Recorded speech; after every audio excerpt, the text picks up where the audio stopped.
고린도전서 9장 1절에서 12절까지 말씀입니다. 제가 봉독해 드리도록 하겠습니다. 내가 자유자가 아니냐 사도가 아니냐 예수 우리 주를 보지 못하였느냐 주 안에서 행한 나의 일이 너희가 아니냐 다른 사람들에게는 내가 사도가 아닐지라도 너희에게는 사도니 나의 사도됨을 주 안에서 인친 것이 너희다. 나를 힐문하는 자들에게 발명할 것이 이것이니 우리가 먹고 마시는 권이 없겠느냐.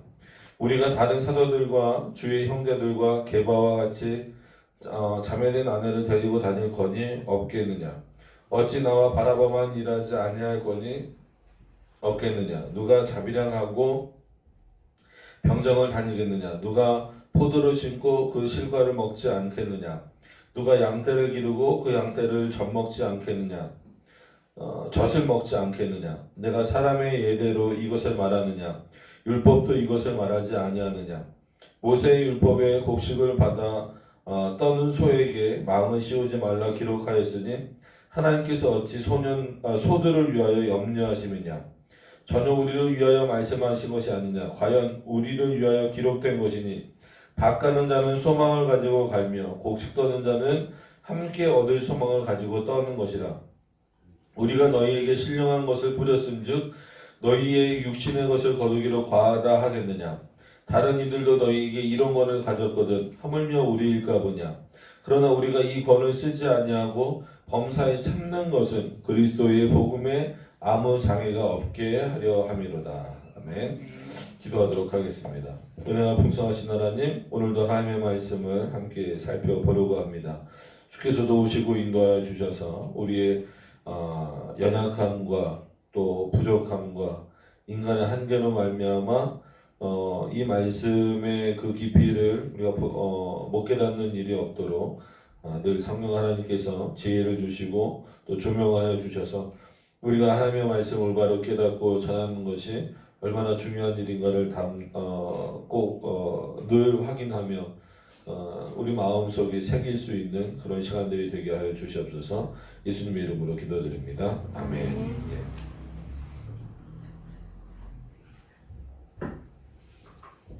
어떤 면에서는 오늘 본문은 여러 가지 말씀들이 좀 복합적으로 나와 있습니다. 물론 그래서 특별히 그러니까 주제 설교라 그러죠. 그러니까 어떤 주제를 딱 잡아서 그 주제와 관련돼서 이렇게 하는 설교가 이제 보통 주제 설교라고 하는데 오히려 또 그러기에는 또 좀 좋아요.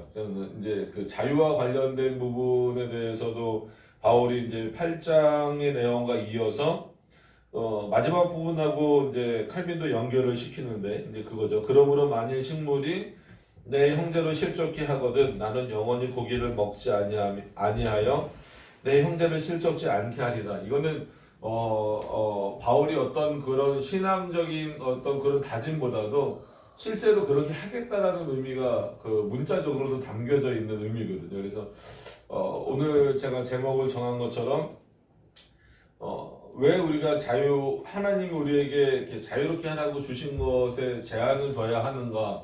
어떤 그 관점으로 오늘 본문을 또 볼 수도 있습니다. 그리고 초반에 이제 그 얘기를 지나서 그럼 그것을 어떻게 좀 뒷받침하기 위해서 표현하는 내용들이 자기의 사도권, 즉 바울 스스로가 가지고 있는 사도권에 대한 변증이죠. 그래서 뭐 여러 가지 이제 바울 서신들을 보면 특히나 초반에 인사하는 부분에서 이렇게 그 자신의 사도권에 대한 변증이 있잖아요. 근데 오늘은 특히나 이제 9장쯤에 이제 와서 한 번 더 오히려 인사말에서 나온 것보다는 조금 더 이제 깊은 내용으로 해서 그런 사도권의 변증으로 또 오늘 본문을 볼 수도 있습니다. 그리고 나서 구약의 율법들과 이제 비교하면서 또 여러 가지 주제들을 가지고 그러면은 하나님께서 구약의 여러 예들을 들어서 이렇게 하신 내용들을 좀 비유적으로 이것을 어떻게 이해를 할 것인가. 결국은 여기서 뒷부분에 나온 것처럼 일하는 소에게 그 망을 씌우지 마라 이렇게 하는 것처럼 그것이 과연 그럼 소를 위한 표현이냐? 아니다. 사람을 위한 표현인데 그럼 그게 어떤 의미냐? 그래서 구약에 사용하셨던 그 구약 율법을 주시면서 사용하셨던 그런 비유들을 바울이 어떻게 풀어가고 있는가, 그런 관점으로도 또 볼 수가 있습니다. 이렇게 좀 복합적으로 뭐 9장 전체가 약간 좀 그런 흐름이긴 하지만 초반에 특히 집중적으로 이런 내용들이 좀 몰려 있어요. 그래서 이런 부분을 뭐 이렇게 다 세분화해서 뭐 보면 좋겠지만 전체적으로 볼 때는 뭐 제목이나 이런 걸 잡기는 조금 이렇게 쉽지는 않습니다. 그럼에도 불구하고 우리가 오늘은 지난 시간에 이어서 조금 더 연장선상에서 그러면은 우리가 가지고 있는 자유를 우리 스스로가 어떤 차원에서 제한할 수 있는가, 그리고 하나님이 제한하는 것을 더 기뻐하시는가에 대한 그런 내용들을 통해서 사도권에 대한 변증, 그리고 이런 구약 시대에 사용하셨던 어떤 그런 모세의 율법과 관련된 그런 동물이나 식물을 상대로 비유를 드셨지만 그것은 결국 이스라엘을 향한 비유란 말이에요. 사람을 향한 비유라는 거죠. 그러니까 그것을 어떻게 우리가 이해를 해야 되는가에 대한 부분들을 살펴보면서 오늘 본문을 한번 이렇게 이해를 하셨으면 그렇게 좋겠습니다. 자, 그래서 이제 그 9장을 시작을 하다 보면 이렇게 시작이 되죠. 내가 자유자가 아니냐. 이거는 이제 뭐 그러니까 외부적으로도 마찬가지죠. 그러니까는 너희들이 그렇게 자유롭게 생활을 할 수 있다면 나도 마찬가지다. 그냥 단순히 그 정도 수준만은 아니에요. 그러면서 동시에 여기에는 늘 바울이 전하는 것은 복음이기 때문에 하나님의 말씀이잖아요. 그런 차원에서 아무리 자유자다라고 했을 때에는 내가 행동에서 자유롭다, 말하는 것에 있어서 자유롭다, 단순히 이런 것만을 말하는 게 아닙니다. 그래서 많은 분들이 성경을 볼 때 그렇게 봐요. 근데 개인적으로 저는 그렇게 보진 않거든요. 그게 어떤 본문이냐면 바울이 아덴이라는 지역에 가서, 그러니까 철학자들이 많은 지역입니다. 그 지역에 가서 복음을 증거했을 때 복음을 증거하기보다는 그들과 철학적 변증을 했기 때문에 바울이 여러 곳에 전도를 하러 갔을 때마다 정말 풍성한 열매, 눈에 보이는 풍성한 열매들을 맺었는데 아덴에서만큼은 그 본문에서 보시는 것처럼 한두 명 나중에 이렇게 찾아오는 정도 이렇게 보여요. 그래서 마치 바울이 그때는 한마디로 욱하는 그런 감정으로 인하여서 복음 대신에 본인이 배설물처럼 버리겠다라고 했던 철학적 어떤 그 유희를 사용했기 때문에 하나님의 말씀이 증거되지 않았다라고 보는 게 일반적인 해석입니다. 근데 저는 개인적으로 거기에 동의하지 않아요. 그러니까 사람의 한계가 거기서 보이는 거예요. 그러니까 하나님의 말씀이 증거되어졌을 때 수백 명이 돌아오면 좋죠. 근데 수백 명이 돌아오는 게 중요한 게 아니라 그 말씀을 듣고 하나님의 말씀을 올바르게 깨닫는 사람들이 얼마나 있는가가 더 중요한 거더란 말이에요. 그런 차원에서 볼 때는 나중이지만 아덴에서 한두 명 그를 찾아왔던 그 내용 자체가 그거는 오히려 그 지역에서만큼은 통할 수 있는 탁월한 그 전도의 방법이었다라는 것으로 저는 개인적으로 평가해요. 뭐 다른 사람들은 그렇게 평가하지 않아도 저는 그 부분에 있어서는 동의하지 않아요. 그러니까 왜 이런 말씀을 드리냐면 그런 자유가 분명히 있다라는 거예요. 근데 스스로를 어디에 딱 묶어놓냐면 뒷부분에 있어요. 사도가 아니냐. 그냥 내가 자유자가 아니라 그러면은 너희랑 똑같겠지. 그래서 일정 부분 어쩔 수 없이 지금 원래는 우리 그 개혁파에서는 평신도라는 말은 잘 안 씁니다. 늘 말씀드리지만 그냥 교회 회원 아니면 질서에 따라서 어떤 직분을 맡은 자들, 교회의 어떤 질서의 목사로 세워지고 뭐 이런 어떤 직분. 근데 어쩔 수 없이 이제 일반 그러니까 고린도 지역의 성도들하고 바울 스스로를 약간 구별하는 것. 너희도 그리스도 안에서 자유롭다라고 한다면 나도 자유자인데 그럼에도 불구하고 나는 그 자유가 어디로부터 온 자유냐면 사도라는 것으로부터 온 자유다라는 거예요. 그래서 사도권에 대한 변증으로도 충분히 이 본문은 상당히 의미가 있어요. 그럼에도 불구하고 자유를 변증하는 데 있어서도 그럼 그 자유가 어디에 있느냐라고 했을 때는 사도권. 그래서 자기의 권위만 높이려고 하면 안 됩니다. 그러니까 로마 카톨릭이 늘 이런 부분들을 오해해서 끌고 가죠. 이렇기 때문에 바울이 가지고 있는 자유라고 하는 것은 진정한 자유라고 하는 것은 누가 누리고 누가 행할 수 있냐면 사도권을 계승받는 교황들이 할 수 있다라고 하는 거예요. 그래서 로마 카톨릭도 사도권의 계승을 말해요. 근데 로마 카톨릭에서 말하는 사도권의 계승은 뭡니까? 교황의 계승이에요. 그래서 1대 교황이 누구라고 말해요? 성경은 그렇게 말하지도 않는데 베드로라고 말한다라고 말씀드렸잖아요. 그럼 우리도 사도권의 계승을 말해요. 개혁파에서 말하는 사도권의 계승도 여러분 중요하게 보셔야 됩니다. 로마 카톨릭이 왜 틀렸는가를 볼 수 있는 방식이기도 해요. 우리가 말하는 사도권의 계승은 교리의 계승이라는 거예요. 그러니까 왜 이런 말을 그건 너무 신학적인 표현이고 너무 자의적인 해석 아니야? 로마 카톨릭처럼 로마 카톨릭이 예를 들어서 1대 교황을 베드로로 놓은 것을 자의적인 해석이라고 말하면서 그럼 개혁파에서도 사도권의 계승을 교리의 계승이라고 표현한다고 한다면 그건 너무 자의적이지 않느냐라고 말하는 분들이 많이 있어요. 근데 오히려 이 사도권의 변증 요 부분에 있어서 그것이 더 맞다라고 하는 것을 증명해 줄 수 있는 그 핵심적인 내용이 나와요. 왜냐하면 조금 더 진행해서 보시면 그렇습니다. 사도가 아니냐. 예수 우리 주를 보지 못하였느냐.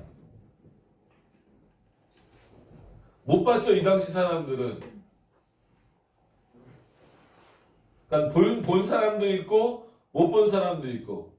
그럼 바울은 어떨까요? 바울은 예수님이 살아 계셨을 때 봤을까요? 봤어요? 직접 봤어요?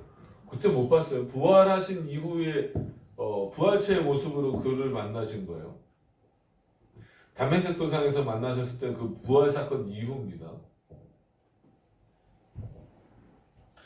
주 안에서 행한 나의 일이 너희가 아니냐. 이건 뭐예요? 내가 지금 너희에게 전하는 일이 뭐라는 거예요? 복음이라는 건데 그 복음의 권위는 어떤 권위로 전하냐면 수요일날 피곤하시고 힘들겠지만 나름 중요한 부분, 안 중요한 부분이 없겠지만 중요한 부분입니다. 사도권을 통해서 이때는 복음이 주어지는 시대예요. 그러니까 여러 사도들이 그래서 속사도로 가기도 하지만 그래서 여기서 일단 조금 건너뛰어서 보시면은 3절에 보면 나를 힐문하는 자들에게 힐문은 뭐라 그랬어요?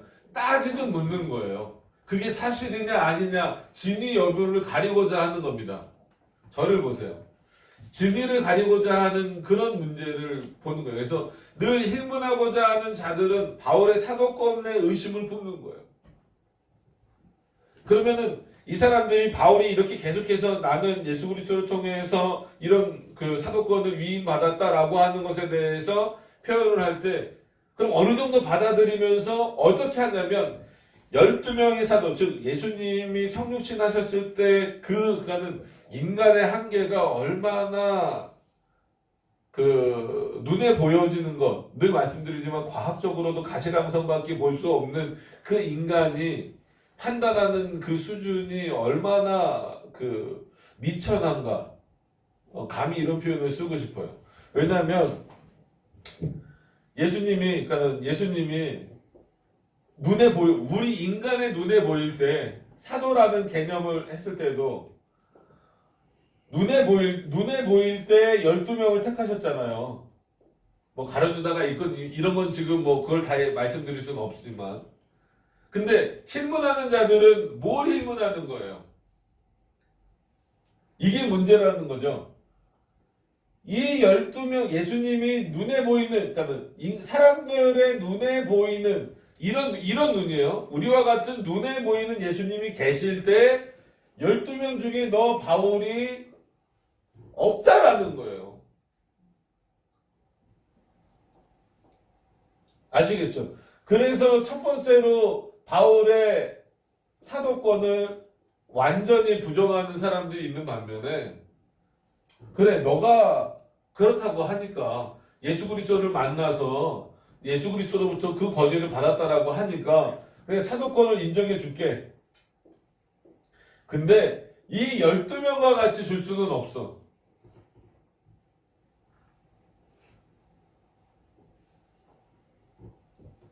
이게 두 개 다 힐문하는 자들이에요. 그러니까 바울의 사도권을 가지고 시비를 거는 자들인데 나는 인정하지 못해. 왜? 못 봤으니까.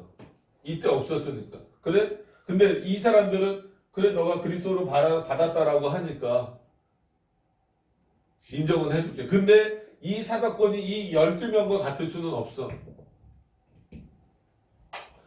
근데 여러분 생각해 보시면 다르면 어떻게 될까요? 이 권위가 다르면 성경이 깨지는 거예요. 특히나 신약 성경에서는 바울이 상당 부분 저는 히브리서도 바울이 썼다라고 거의 믿고 있어요.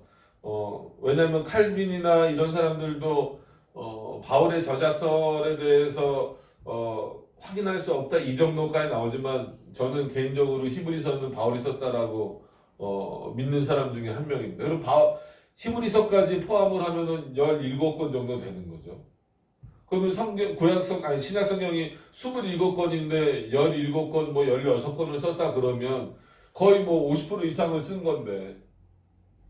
근데 그 사도권을 이 12명의 사도들, 즉 예수님이 직접 많은 사람들이 보이도록 택하신 그 12명의 사도권과 차이를 덧버리면 그래서 바울 신학이 나오는 거예요. 여러분 이게 아무것도 아닌 것 같아도 사복음서하고 바울 신학하고 구별을 해버리잖아요.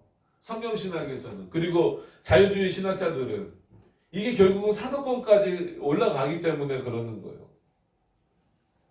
그래서 바울이 여기서 강하게 변증하고 있는 내용은 뭐냐면 아니다라는 거예요. 뭐가 아니다라는 다른 것이 아니다라는 거예요. 같다라는 거예요. 예수 그리스도가 눈에 보였든지 너희 눈에 보이든지 아니면 나만 예수 그리스도를 만났든지 그것과 상관없이 그 권위는 누구로부터 온다는 것을 인정한다면 예수 그리스도로부터 온다는 것을 인정한다면 내가 눈으로 직접 보지 못했고 다수가 보지 못했다 할지라도 이 12명의 사도권과 바울이 가진 사도권은 어떻게 해야 돼요? 동일해야 돼요. 또 거꾸로 바울을 너무 좋아해갖고 성경도 그렇게 많이 쓰고 막 그러니까 이 12명을 뛰어넘으려고 해서도 안 되는 거예요.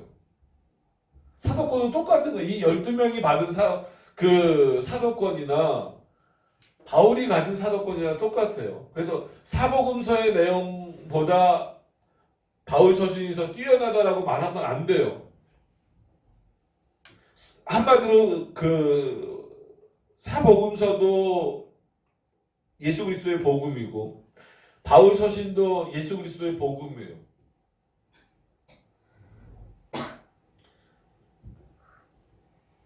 그런 것에서 차이가 없다라는 거죠.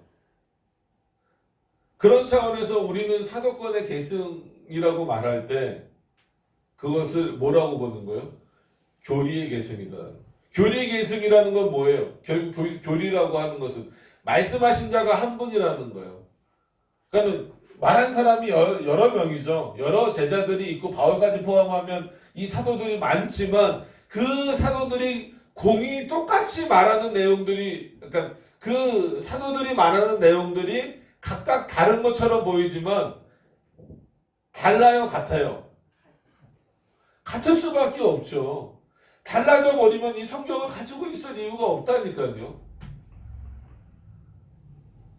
우열을 나눠서는 안 돼요. 눈에 보이기에는 바울이 신약시대에는 아주 지대한 영향을 미친 인물이에요.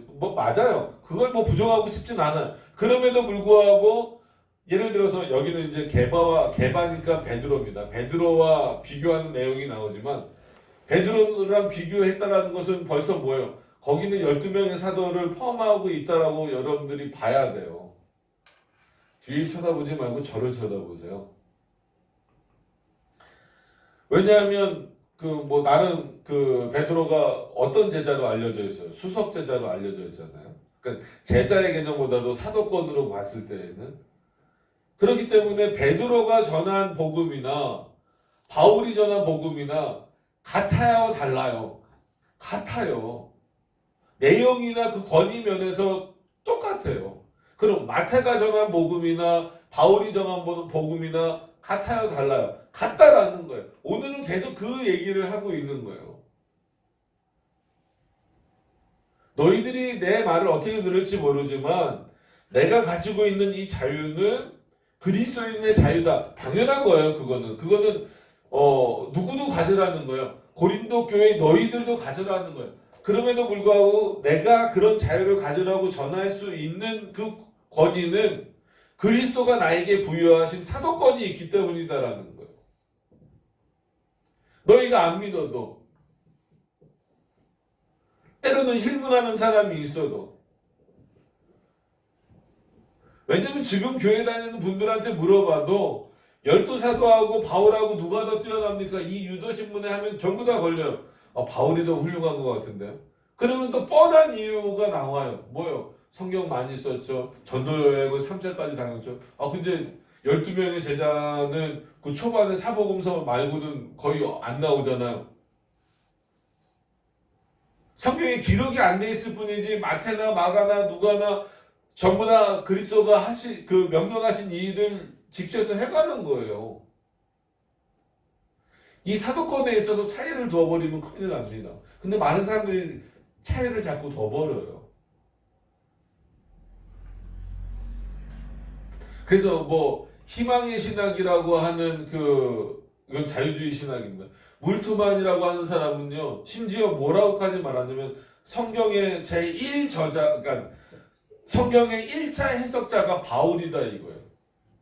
뭔가 맞는 것 같으면서도 그러면은 계시부터 전부 다 깨져버린다는 거예요.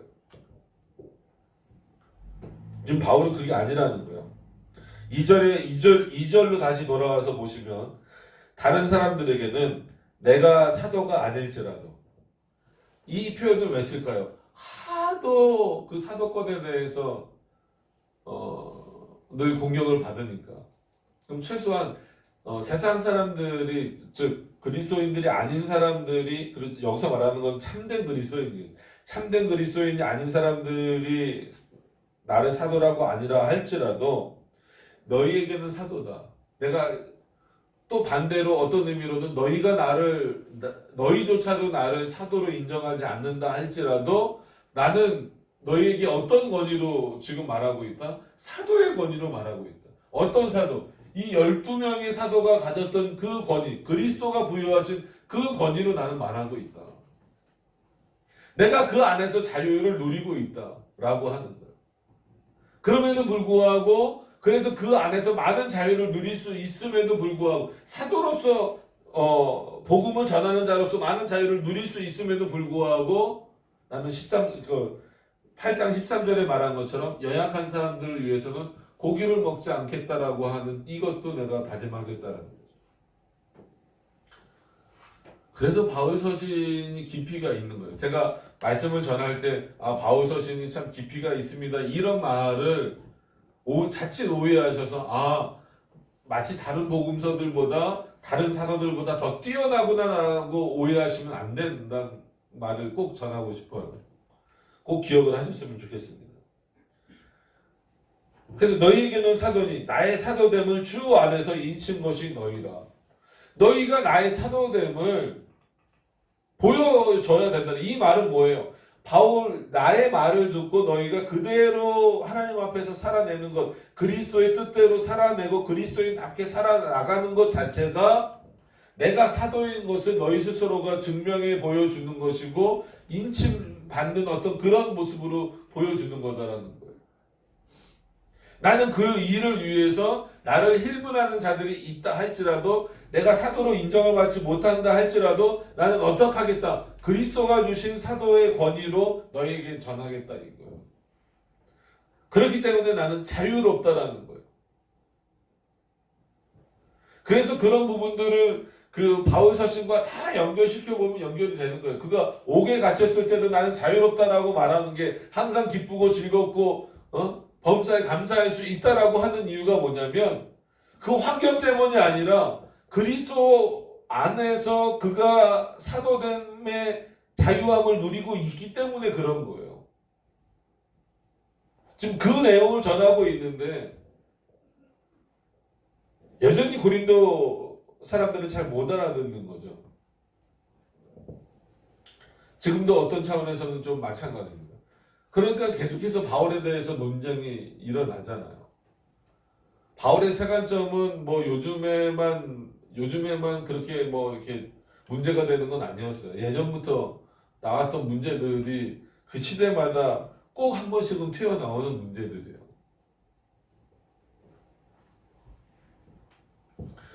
그래서 나를 힐문하는 자들에게 발명한 것이 이것이니 우리가 먹고 마시는 권이 없겠느냐. 이건 단순히 그냥 음식을 먹고 마시는 그런 권한이 아니에요. 말 그대로 우리가 8장과 지난 시간과 연결시켜서 어떤 것을 먹을 수 있고 어떤 것을 먹지 말아야 되는가에 대한 그 자유함, 그런 결정권이 나에게 없느냐 이거예요. 사도에게 없느냐? 당연히 있다라는 거예요. 그러면 그거를 분명하고 올바른 데 쓰라는 거예요. 자, 오늘 말씀 원래는 13, 14절까지 그 바울의 자유함, 자유에 대한 그 말씀이 이어지지만 제가 일단 12절에서 끊었어요. 왜냐하면 12절 말씀으로 한번 가서 보세요. 다른 이들도 너희에게 이런 권을 가졌거든 하물며 우리 일가 뭐냐. 그러나 우리가 이 권을 쓰지 아니하고 즉 자유를 주어졌기 때문에 내 마음대로 할 수 있는 권한이 있음에도 불구하고 내가 그것을 쓰지 않는 이유는 범사에 참는 것을 범사에 참는다라는 게 뭐예요? 늘 할 수 있음에도 참는 이유는 뭐냐면 그리스도의 복음에 아무 장애가 없게 하기 위해서다. 혹시 내가 이걸 할 수 있어요. 그럼에도 불구하고 그것을 함으로 말미암아 그리스도의 복음이 전해지는 것에 장애를 받게 된다면 나는 그거를 범사에는 뭐예요? 늘 멈추겠다 이거예요. 안 하겠다 이거예요. 안 하겠다 이거. 그러니까 그 13절과 얘기하면 내가 고기를 먹고 싶어도 그거는 일반 고기가 아닙니다. 그저 우상에게 드렸던 그 고기를 먹는 것에 대해서 바울은 자유로울 수 있어요. 누구보다도 바울은 특히나 자유로울 수 있죠. 그의 신앙적인 측면에 이런 모든 것들을 봤을 때. 그럼에도 불구하고 그 모습을 보고 연약한 사람들이 실족하게 된다면 나는 그거 평생 먹지 않겠다. 나에게 그런 먹을 권한이 없느냐? 그걸 마실 권한이 없느냐? 그럼에도 불구하고 그게 그리스도의 복음의 장애가 된다면 멈추겠다 이거예요.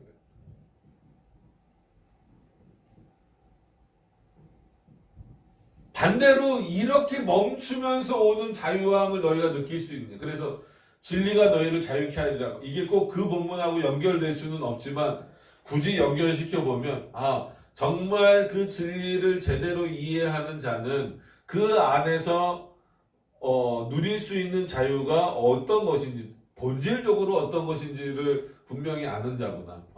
그리스도를 믿기 때문에 나는 이제부터 양심의 자유를 가졌어. 그러니까 뭐 나는 마음대로 할 수 있어. 이런 차원이 아니라 오히려 그리스도를 믿음으로 인하여서 나의 생활이나 아니면 여러 가지 환경이나 이런 면에서 좀 규제 아닌 규제가 들어오거나 아니면 내 스스로가 판단했을 때 이건 아니다 라고 했을 때에는 그렇게 하지 않는 것. 그걸 누가 뭐라고 하지 않아요. 뭐라고 하지 않음에도 불구하고 혹이라도 그런 모습을 보이면 그것 때문에 실족하는 자가 생길까봐 그러면 하지 않겠다라는 거예요. 그걸 하지 않음으로써도 얼마든지 기쁘고 얼마든지 즐거울 수 있다라는 거예요. 누구로 인하여서? 예수 그리스도로 인하여서. 그의 복음으로 인하여서. 그게 참된 그리스도인이 자유를 누리면서 사는 삶이라는 거예요. 근데 바깥에서 보기에는 어떻게 보이는 거예요? 자유가 제한되는 것처럼 보이는 거죠.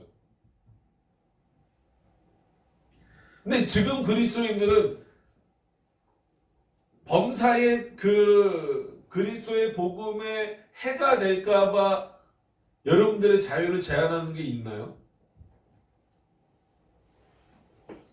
오히려 거꾸로 난 그리스도인이 되었으니까 이 정도는 할 수 있어. 그리스도인이 되었으니까 이 양심에 따라서 이렇게 할 수 있어. 내 즐거움에 따라서 할 수 있어. 그것만 앞세우는 경우가 많아요. 교회 안에서도 마찬가지고. 이거 뭐 해도 뭐 상관없죠. 이거 뭐 얼마나 그냥 우리를 즐겁게 하는 일 아닙니까? 우리가 즐거운 것 때문에 복음에 해가 된다면 어떻게 하실 거예요? 그러면서 바울이 하나씩 꺼내는 거예요. 이 꺼내는 문제가 결코 쉬운 문제가 아닙니다. 그래서 우리가 먹고 마시는 권이 없겠느냐. 솔직히 이 당시에는 포도주도 자유로운 시대였어요. 그죠? 구약 시대에도 마찬가지고. 그러니까 사람은 어느 정도로 악하냐면요. 칼빈이 그런 표현을 했잖아요. 그때는 뭐 진통제나 이런 것도 없고 여러분들도 아시지만 몸이 굉장히 안 좋은 인물이었잖아요. 그래서 일찍 하나님 앞에 가기도 했지만 그래서 칼빈이 뭐라고 표현을 해요? 포도주를 약으로 조금씩 쓰라. 그걸 오해해갖고 칼빈은 매일 저녁마다 술을 마시지 않으면 잠을 못 잤다. 주정뱅이로 만들어버린. 그게 인간의 모습이에요. 그게 인간의 모습. 어떻게 해서든지 뭔가를 이렇게 흠을 잡아내려고 하는 모습들. 예를 들어서 지금처럼 이렇게 의학이 발전돼서 진통제가 많이 생기고 또 뭐 치료제가 많이 생겼다라고 한다면 바울이 절대로 그런 표현을 쓰지 않았겠죠.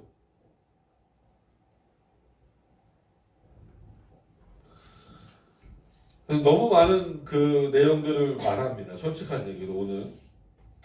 그래서 5절로 넘어가서 보시면 솔직히 이 4절 안에서도 또 우리가 신명기랑 연결해서 생각해 봐야 될 문제들도 많고 먹고 마시는 그 권한에 대해서도 여러 가지 많은 생각을 해봐야 되겠지만 일단 5절로 넘어가서 보시면 우리가 다른 사도들과 주의 형제들과 게바 그러니까 베드로입니다. 베드로. 게바와 같이 자매된 아내를 데리고 다닐 권이 없겠느냐. 그러면 이 얘기는 뭐예요? 바울은 아내가 있다는 거예요? 없다는 거예요? 없다는 거예요. 그래서 칼빈도 주석하면서 사람들 중에 요세푸스라고 하는 사람 다 대부분 한번 들어보셨을 사람이에요. 그 사람은 뭐라고 말하냐면 바울이 아내가 있는데 데리고 다니지 않았을 뿐이지 저기 어디다 두고 자기 혼자만 돌아다녔다라는 거예요. 그러니까 그 당시 요세푸스가 그런 말을 하니까 많은 사람들이 거기에 동조할 수밖에 없다. 그래서 칼빈이 그런 어떤 무지함, 그러니까 그 말을 듣고 따라가는 사람들의 무지함이에요. 요세푸스는 교만한 거죠. 교만이 아니라 성경을 완전히 잘못 이해한 거죠. 여기서는 어떤 의미예요? 우리가 다른 사도들과 주의 형제들과 게바와 같이. 그럼 사도들과 다른 사도들과 주의 형제들과 게바는 누가 있다는 거예요? 아내가 있다는 거예요. 나는 있다는 거예요? 없다는 거예요? 바울은 없다는 거예요. 그래서 이건 우리 교회에서 나온 질문이었기 때문에 다시 한 번 더 말씀을 드리면 그렇다라고 해서 바울이 아예 결혼을 안 했었는지 이런 부분들은 성경에 나오진 않아서 또 주석이나 이런 부분에 정확하게 나오지는 않지만 어쨌거나 그가 그러니까 그리스도를 만난 이후에 복음을 전하는 때부터는 아내가 없는 상태였다라는 것을 그것으로 거꾸로 유추해 봤을 때 바울은 독신주의자였을 것이다. 그리고 독신이었을 것이다. 아예 처음부터 결혼을 안 했을 것이다. 그리고 우리가 7장에 계속해서 6장, 7장에 봤던 것처럼 결혼을 안 하는 것이 좋다라는 어떤 실제적 문자적인 의미가 담긴 표현으로 표현한 부분들이 있기 때문에 바울은 결혼을 안 한 것으로 보는 게 더 합당한 것처럼 보여요. 근데 100%는 100%라고 말할 수는 없지만 어쨌거나 지금은 없는 거예요. 없는 거. 그러니까 자매와 같이 자매된 아내. 그러니까는 우리가 뭐 형제 자매 이렇게 부를 때 그거는 왜 그렇게 부르나요? 우리 성도님들 향해서 어떤 성도님 뭐 이렇게 부르기도 하지만 무슨 자매님, 뭐 누구 형제님 이렇게 부르는 것은 진짜 뭐 피를 나누지도 않았음에도 불구하고 그렇게 부르는 이유는 뭐예요? 그만큼의 친밀감이죠. 얼마나 친밀해야 되는가. 그래서 오히려 하나님이 세워놓으신 이 결혼 제도 자체가 어느 정도까지 친밀하냐면 친자매와 친형제가 같이 있는 것과 같은 그런 관계다라는 거예요. 그래서 일단 결혼했으면 남자와 그러니까 남편과 아내는 떨어지지 말라는 거죠. 그래서 그런 아내를 데리고 다닐 권위 없겠느냐? 나는 그럼 그런지 못하겠느냐?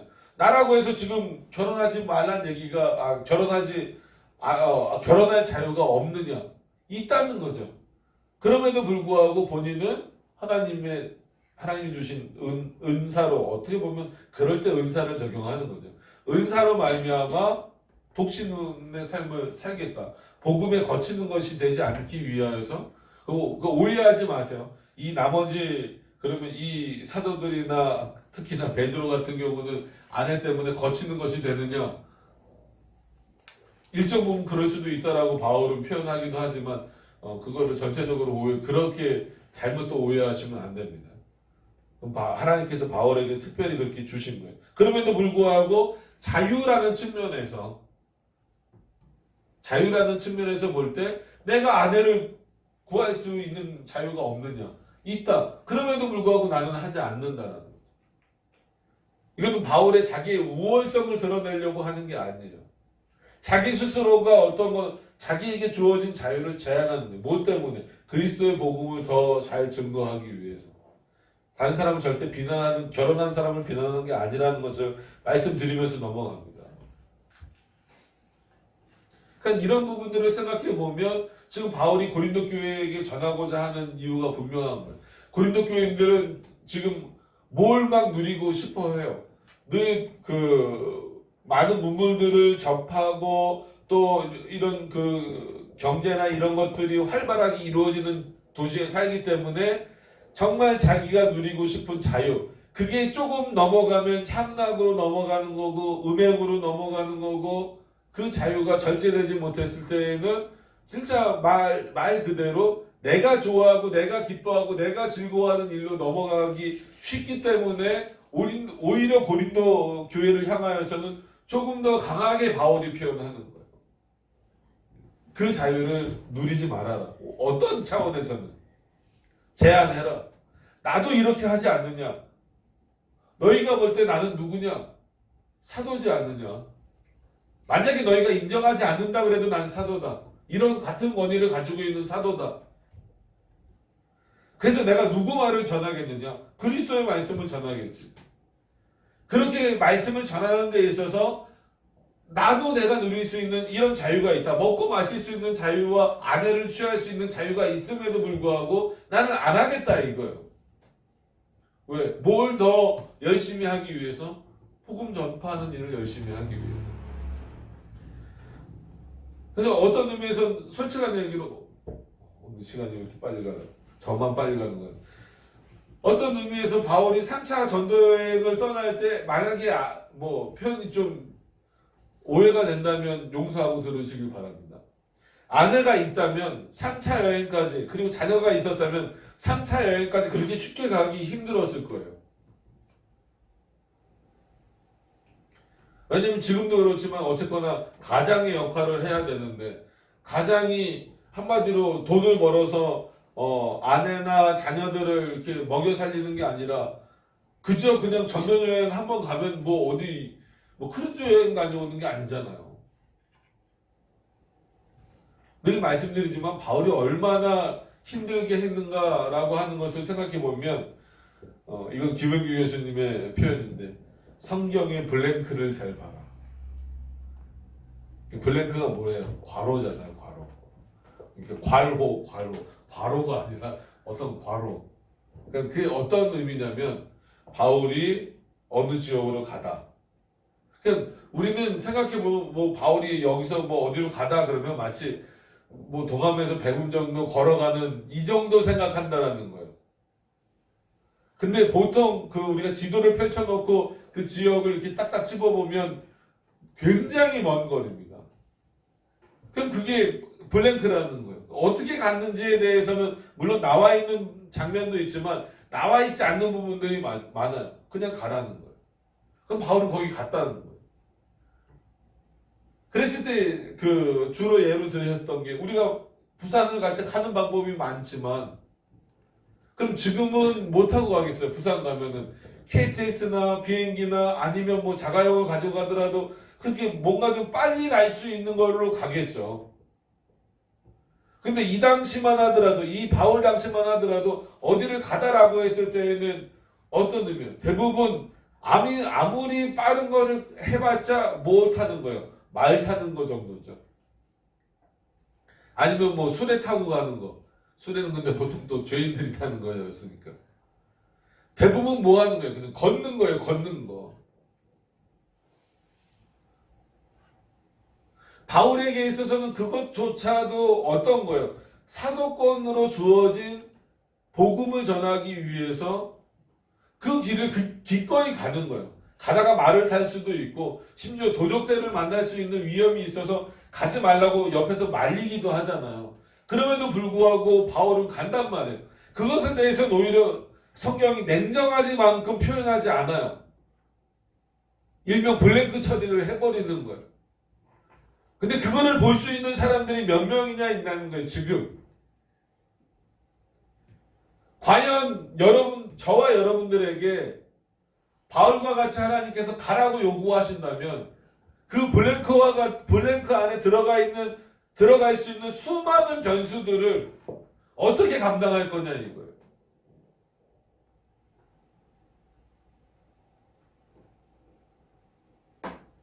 그럼에도 불구하고 바울은 오히려 그것을 뭐로 여기는 거예요? 하나님이 주신 자유로 여기는 거예요. 거기서 얼마나 많은 제약들이 오겠어요. 여러 지역을 다니면서.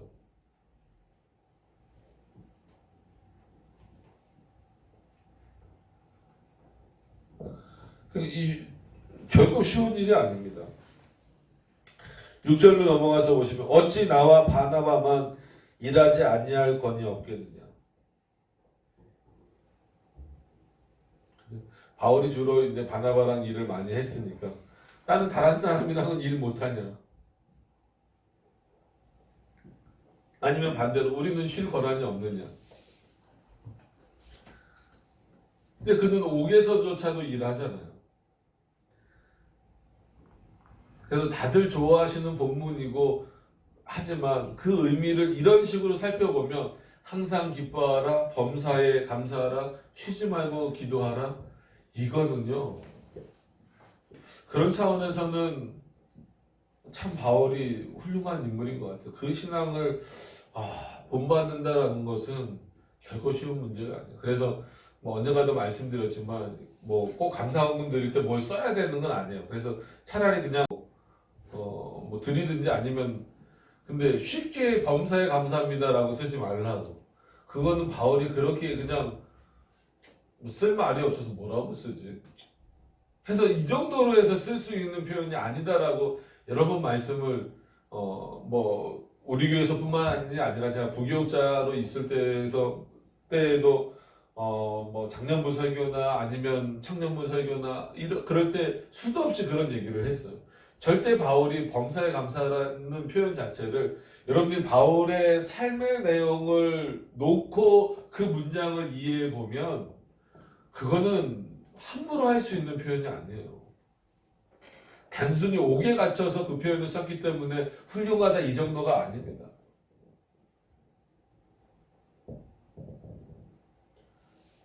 가잖아요. 가라면 가잖아요. 고린도 교회도 어쨌거나 키워놓고 성장시켜놓고 하나님이 또 가라 그러면 가는 거예요. 에베소 보세요. 에베소 교회 떠날 때에도 하나님 떠나라고 하니까 그 교회 얼마나 성장됐고 또 그 다음에 뭐예요? 바울을 따르는 사람들이 얼마나 많아요? 그러니까 바울이 그 표현을 하고 가는 거잖아요. 마치 내가 있는 것처럼 너희는 그리스도를 섬겨라. 그건 자칫 잘못 보면은 바울의 교만함처럼 보이지만 그렇지 않잖아요. 누구의 명령에 순종하려고 가는 거예요? 예수 그리스도의 명령에 순종하려고 가는 거예요. 이것은 단순히 말씀을 맡은 자들인 사도나 이런 바울과 같은 사람들뿐만이 아니라 바울이 지금 그렇게 말하는 것은 너희도 그런 삶을 살아라는 거죠.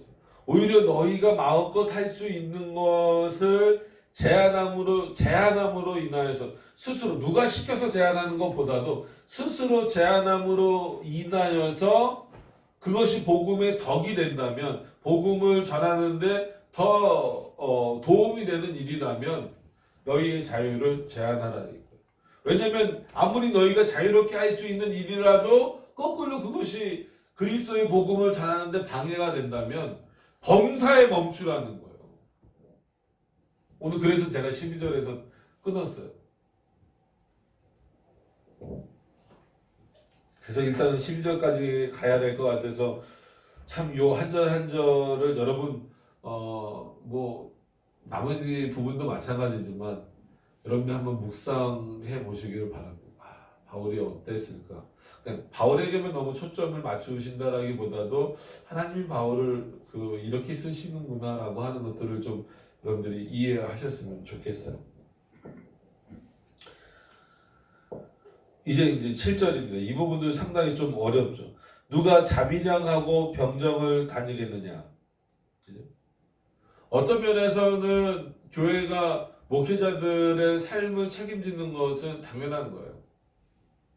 그래서 칼빈은 이 부분에 있어서 바울이 아내를 취하지 않은 여러 가지 이유들 중에 하나는 만약에 바울이 아내를 취했으면 바울의 아내까지 이 당시에는 고린도 교회니까 고린도 교회가 책임져야 된다. 그의 생활을 어떤 그런 부담감을 덜어주기 위해서 아내를 취하지 않은 어떤 이유도 있다라고까지 칼빈은 표현을 합니다.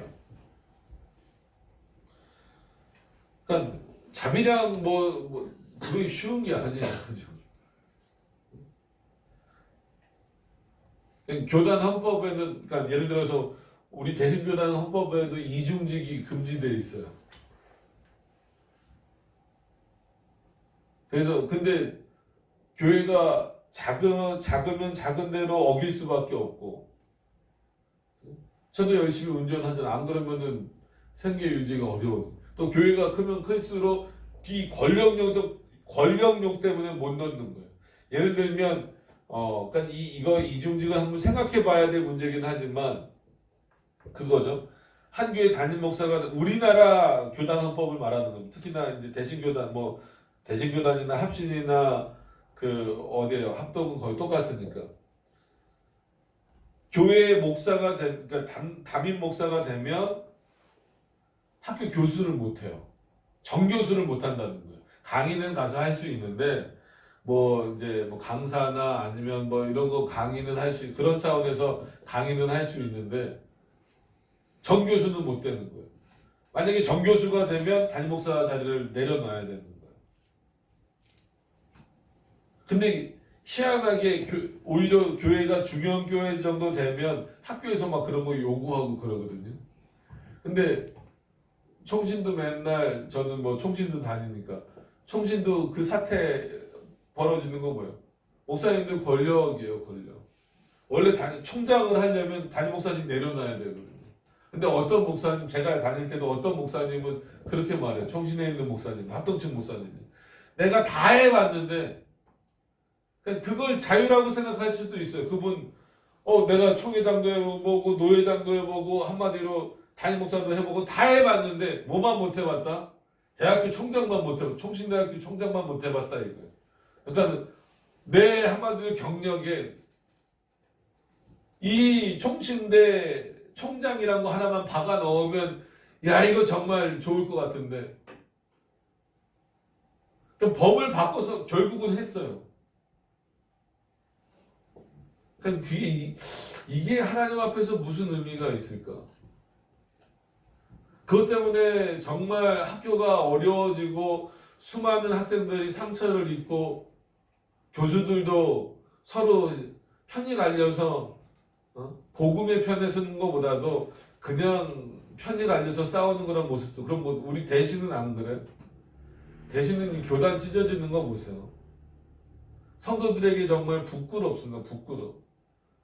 목사들이 지금 무슨 자유를 가지고 목사라는 그 자유, 말씀을 전하는 그 권한을 하나님이 주셨다는 그 자유 하나만으로 성도들에게 마치 헌금을 강요하듯이 교회 돈을 마치 자기 그냥 개인 돈 쓰듯이 많아요.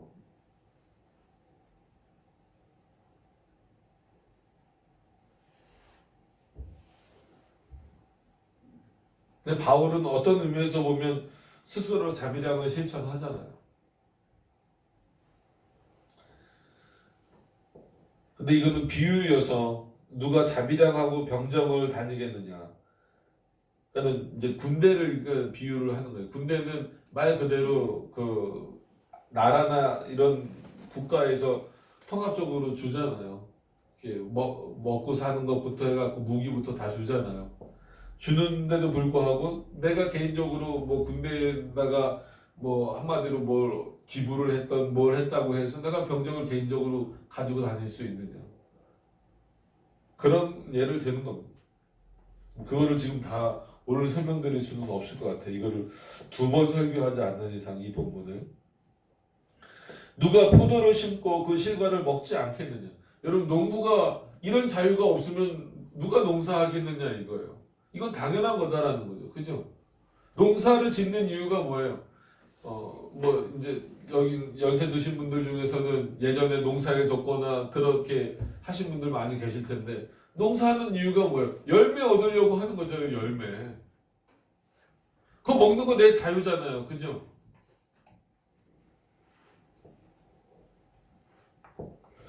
누가 양떼를 기르고 그 양떼의 젖을 먹지 않겠느냐?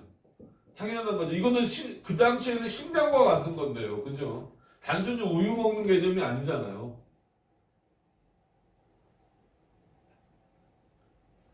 그럼 이 7절의 내용은 왜 이렇게 얘기하냐면 8절에 보니까 내가 사람의 예대로 이것을 말하느냐 율법도 이것을 말하지 아니하느냐. 이건 지금 사람을 비유로 들어서 얘기하는 거다 이거.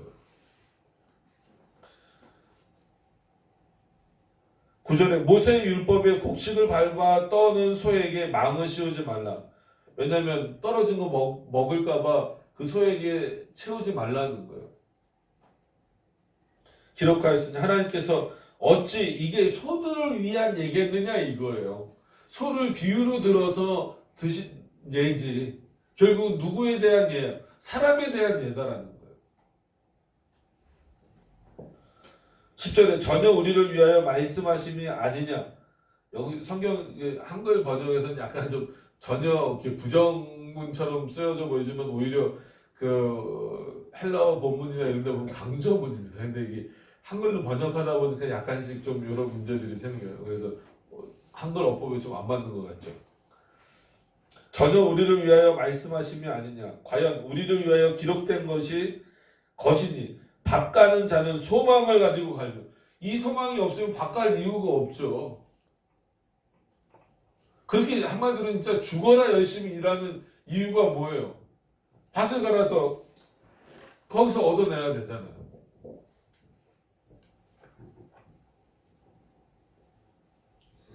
오늘도 귀한 쌀 이렇게 주셨는데 옛날 어르신들 보면 우리나라 이제 뭐 한참 힘들고 어려울 때 보면 독에 쌀이 가득한 것만 봐도 뭐라고요? 마음이 이렇게 아주 먹지 않아도 배부른 것처럼 마음이 아주 그냥 풍성한 것처럼 그게 목적이잖아요. 많은 사람들이 여러분들이 열심히 일하시는 이유도 뭐예요? 세상에서 일하는 이유도 그 일한 만큼의 보상을 받는 것. 그게 이제 당연히 우리는 월급이겠죠. 물질적인 부분들이 상당히 많겠죠. 그런 소망이 없이 어떻게 살겠느냐. 그건 당연히 하나님이 우리에게 주신 자유다라는 거예요. 그럼 그것까지 제한하지 말라는 겁니다. 그러니까 마치 교회가 이렇게 자칫 또 복음을 잘못 전하면 마치 성도들로 하여금 세상 거는 나쁜 거예요. 세상 것은 악한 거예요. 이렇게 표현해서 마치 세상에서 돈 많이 벌고 뭐 한마디로 일명 잘 나가게 되고 막 이러면 내가 복음에서부터 멀어졌나? 아니에요. 그것 또한 잘못 생각하는 겁니다. 늘 말씀드리지만 교회가 각 그 위치에서 좀 교회된다. 성도들이 각 위치에서 좀 중요한 위치들을 차지해야 돼요. 왜냐하면 그 교회를 위해서, 나라를 위해서도 있지만 우리 대한민국을 위해서도 있지만 대한민국 안에 있는 교회를 위해서 정말 많은 인재들이 교회 안에서 길러지고 또 각 요직에 좀 있었으면 좋겠어요. 그런 소망들이 좀 있었으면 좋겠어요. 그러나 그것이 어디에 좀 제한되는 부분이 있어야 되냐면 마치 바울이 자기의 자유가 사도권에 제한되는 것처럼 그리스도인이라고 하는 그것에 그 어떤 말씀의 기준에 제한되는 차원에서 여러분들이 이런 소망을 가지고 열심히 일하시고 그래서 뭐 물질적으로도 당연히 풍성해야죠. 건강도 당연히 풍성해야죠. 여러 가지 그 세상에 받는 그 복들도 소망들도 저는 가지라고 해요. 그게 나쁜 건 아닙니다. 그것만 추구하는 게 문제지. 또 그것만 복이라고 생각하는 게 문제. 진정한 복은 그것을 추구하면서도 초점은 어디다 두는 거예요? 그것을 허락하신 예수 그리스도에다가 주는 거예요. 그래서 때로는 거기를 위해서 소망을 두고 달려가다가도 이거는 복음에 거치는 것이 되겠다 싶으면 그 자리에서 멈출 수 있는 그런 성도들이 길러져야 돼요. 목회자도 마찬가지지만 성도도 마찬가지입니다. 한국교회가 지금 그런 성도가 없는 거예요. 그런 목회자가 없고. 그래서 저도 그런 목회자가 되려고 애쓰고 있고 여러분들도 애쓰셔야 돼요. 그냥 우리의 소망만 남아버리면 안 됩니다. 곡식 떠는 자는 함께 얻을 소망을 가지고 떠는 것이라. 우리가 너희에게 신령한 것을 뿌렸은즉 너희 육신의 것을 거두기로 과하다 하겠느냐. 이걸 혼동하지 말라는 거예요. 하나님이 신령한 것을 우리들에게 주셨다고 육신에 얻는 것을 이거 너무 과하니까 이거 안 주셔도 됩니다. 그러지 말라는 얘기예요. 물질을 많이 버셔서 여러분들 나름대로 쓰시고 싶으면 쓰시는 거예요. 근데 예를 들면 갑자기 뭐 그럴 일이 없겠지만 저한테 100억이 생겼다 10억이 생겼다 그러면 이 돈 내 맘대로 쓸 수 있게 내 돈이니까 누가 줬든 뭐 했든 뭐 복권 사는 게 우리는 저긴 아니지만 뭐 로또를 맞았다든지 뭐 했다든지 그건 내 거니까 내가 사고 싶은 데 가서 뭐 차도 사고 뭐 집도 좋은 거 사고. 근데 그게 일반 성도들이 볼 때 그 돈이 어떻게 들어왔는지부터도 솔직히 궁금할 것이고 할 수 있다고 하더라도 그렇게 해버리면 그 상대적인 어떤 박탈감이라든지 아니면 뭐 평상시 이렇게 목회자다라고 하는 것에 있어서 생각하는 그 부분이 다를 수 있잖아요. 그러면 거기서 아무리 100억이건 1000억이건 뭐 1조건 가지고 있다 할지라도 그런 것들을 좀 멈출 수 있어야 되는 거예요. 그러니까 부교육자로 있으면서 큰 교회에 있으면서 저는 오히려 뭐 그런 뭐 패밀리 레스토랑이나 뭐 이런 데도 그렇고 호텔에서도 여러분 호텔에서 짜장면 먹어보셨어요? 저는 먹어봤는데 뭐 별반 다른 건 없더라고요. 네, 짜장면이. 근데 그 짜장면 한 그릇 먹으러 호텔 가요. 엘리베이터 30층 올라가는데 한 10초밖에 안 걸리는데 어지러워 죽을 뻔했어요. 엄청 빨리 올라가요. 그 고속 엘리베이터 있잖아요. 내려올 때는 그 놀이기구 타는 것 같아요. 이렇게 느낌이 나요. 이렇게 확 주저앉는 느낌 있잖아요. 근데 거기서 먹어봐도 별반 뭐 짜장면이. 근데 가격은 어마어마하죠. 일반 짜장면도 요즘 비싸지긴 했는데. 근데 어느 목사님 같은 경우는 짜장면 한 그릇 먹으러 가는데도 호텔로 가요. 그러면서 내가 교회 돈 쓰냐 내 돈 쓰는데 내 자유다 이거. 그거 갖고 뭐라 그럴 수는 없지만 그렇게 살기 힘든 성도들이 볼 때에는 오히려 그것이 자제되어질 수 있어야 된다는 거예요. 근데 이게 사람에게 결코 쉬운 문제가 아니라는 거예요. 그러니까 교회가 좀 성장하고 또 교회 재정이 많아지고 그러면 유혹이 그거예요. 차 바꿀까? 뭐 할까? 집은 어디로 갈까? 그러면 이제 그가 전하는 말씀은 말씀 준비보다도 차 검색하는 데 바빠요. 집 검색하는 데 바빠요. 어떻게 보면 한편으로는 욕할 수 없어요. 자유라는 입장에서는. 그러나 이 12절의 내용이 참 우리의 마음을 찔르는 거예요. 이거는 고린도 교회에게 바울이 지금 전하고 있는 거예요. 그러니까 부유한 사람이 많기 때문에, 물론 고린도 교회가 다 부유하다는 건 아니지만 그 부유함이 어느 정도 그 교회에다가 해를 끼치는지에 대해서는 계속 말씀을 드렸습니다. 근데 오늘 아예 방점을 딱 찍어버리는 거죠. 다른 이들도 너희에게 이런 권을 가졌거든 하물며 우리 일까 보냐. 우리도 이런 권한이 없느냐. 오히려 우리는 더 풍성하다. 누구 안에 있기 때문에? 그리스도 안에 있기 때문에. 그리스도 안에 있다라고 해서 영적인 복이라는 것, 꼭 그거를 뭐 영육을 나눈다는 게 좀 그렇지만 어쨌거나 영적인 복이라는 건 그것에만 우리가 한정된 것이 아니라 그리스도가 우리의 주인 되셨기 때문에 그런 어떤 물질적이고 세상적인 어떤 그 복들도 하나님이 주시는 거다라는 거예요. 그런 권한이 없는 주신다라는 거예요. 그러나 그 다음부터가 이제 중요한. 그럼 그랬을 때 어떻게 해야 되냐는 거예요. 그러나 우리가 이 권을 쓰지 아니하고 참 어렵죠. 그 권한은 범사에 참는 것은 이건 바울 스스로가 모범을 보이는 거예요. 그래서 이런 말씀을 들고 설 때마다 나는 이런 모범을 보이면서 지금 말씀을 전하고 있는가 늘 제 스스로를 되돌아보고 여전히 아직 부족한 부분이 많구나. 그냥 힘들다고 어렵다고 하나님 앞에 징징대기는 하지. 늘 때를 따라 도우시는 그 은혜에 대해서는 그냥 생각하지 못하는구나. 나도 혹시 나에게 주어진 자유라고 해서 이거를 그냥 맘대로 막 쓰고 있진 않는가 싶은 생각들이 들 때가 있어요.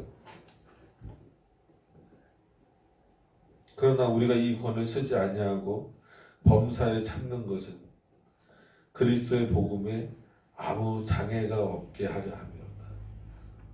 바울의 이 표현이 멋있잖아요. 바울이 그냥 하는 말이 아니라 실제 그렇게 살고 있었고, 그러니까 살겠다라고 바울도 다짐하는 게 아니에요. 야, 나 이렇게 살 테니까 너희도 이렇게 살자. 이게 아니라 바울은 그렇게 살고 있었어요.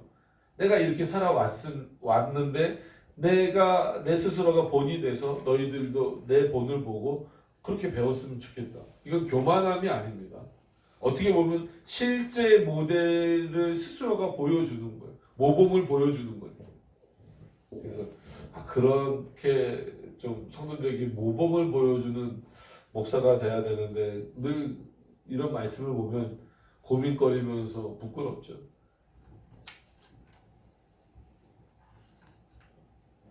그래서 그런 표현이 더 다가오고 할 수 있는데 하지 않는 것. 참 어려운 겁니다.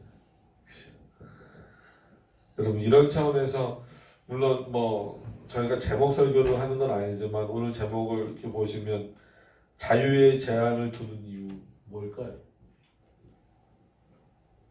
결국은 복음의 방해를 받지 않게 하기 위해서다. 이거는 진짜 말 그대로 여러분 자유입니다. 여러분들이 선택하실 수 있을 수 있는 그런 자유예요. 그럼에도 불구하고 바울이 권면하고 있는 것은 뭐냐면 그 자유를 때로는 제한해야 되는데 무조건 막 이렇게 막 억압받는 삶을 살아라, 규제받는 삶을 살아라 이게 아닙니다. 때로는 그 자유가 제한되어져야 되는데 어떨 때 그 복음을 더 드러내는 데 위해서. 그래서 13절부터 이어지는 내용이 뭐냐면 복음을 전하는 내용이에요. 그래서 이 9장의 맥락이 또 참 멋있죠. 멋있고 개인적으로는 참 멋있고 이렇게 자유를 그럼 제한시켜서 바울이 뭘 하려고 하지? 했을 때 복음을 전하기 위해서입니다. 그래서 우리도 여러 가지 복음 전도의 방식이 있지만 그 중에서 이제 하나 택한 것이 이것이 지금 시대에는 가장 좀 필요하기도 하고 중요하기도 하다라고 해서 택한 것이 이제 12월 달부터 첫째 주, 셋째 주 토요일 날 웨스트민스터를 같이 보면서 좀 공부하려고 하는 거죠. 그래서 우리 기존 성도님들도 참석을 해주시면 감사하고, 그것도 어떤 면에서 보면 여러분들의 자유를 좀 제한하는 거예요, 교회가. 근데 이거는 좋은 제한입니다. 나쁘게 교회 나와서 뭐 청소하세요, 그게 나쁜 거랑 이건 나쁜 건 또 아니죠. 그런 어떤 나쁜 제한, 나쁘게 이렇게 여러분들의 자유를 제한하는 게 아니라 좋은 의미로. 그래서 주변에 이렇게 복음을 접하시지 못한 분들이나 아니면 신앙이 아직 확신이 없는 분들이나 아니면 좀 잘못된 복음을 갖고 계신 분들이나 이런 분들을 함께 좀 초청해서 우리가 말씀을 좀 전하는 그런 시간을 가지려고 하는 것도 하고 있습니다. 그러면서 이 본문을 보니까 바울이 자신의 자유를 제한한다. 복음의 장애를 받지 않기 위해서. 그리고 나서 그 뒤로 쭉 이어지는 내용이 뭐예요? 뭐라고요? 복음을 전하기 위해서. 그렇게 자연스럽게 연결이 되는 거예요. 때로는 그리스도의 말씀을 전하기 위해서 나에게 주어진 자유를 제한해야 될 때도 있구나. 여러분, 그게 또 그 안에서 누가 기쁨을 주시는 거예요? 그리스도가 기쁨을 주시는 거예요. 삼위일체 하나님이 기쁨을 주시는 거죠. 여러분, 우리 성도님들이 그런 기쁨을 누리셨으면 좋겠어요. 저는 내가 그리스도인 됐기 때문에 내 자유가 너무 침해받는 것 같아, 내 마음대로 못하는 것 같아, 이렇게 불편하다라고 생각하시지 말고 오히려 그것을 통하여서 그리스도에게 영광이 된다면 그거는 정말 세상 사람들이 이해할 수 없는 차원의 또 다른 자유와 평안함과 어떤 기쁨과 그리스도 안에서 주어지는 즐거움이 우리들에게 분명히 주어진다고 하는 것을 기억하셨으면 좋겠습니다. 그래서 솔직히 이런 본문들은 설교를 한 2번씩 해야 돼요. 왜냐하면 이 중간에 나와 있는 이 한 절 한 절이 참 귀한 내용들이 많습니다. 근데 요 정도 이렇게 보시면서 나머지 부분들은 또 나중에라도 이제 기회가 되면 또 성경 자체를 이렇게 또 보는 시간을 통해서 좀 더 자세히 또 살펴보도록 그렇게 하겠습니다. 그래서 오늘 말씀을 통해서 우리 성도님들이 그리스도 안에서 자유를 누리세요. 마음껏 누리세요. 마음껏 누리라고 하는 것에서는 반드시 뭐가 있냐면 그럼에도 불구하고 복음의 장애가 되지 않는 방식으로 그 자유를 누리게 하셨어요. 그 안에서 마음껏 자유를 누리실 수 있는 그럼에도 불구하고 그리스도의 복음을 생각할 수 있는 우리 성도님들이 되시기를 바라 기도하도록 하겠습니다.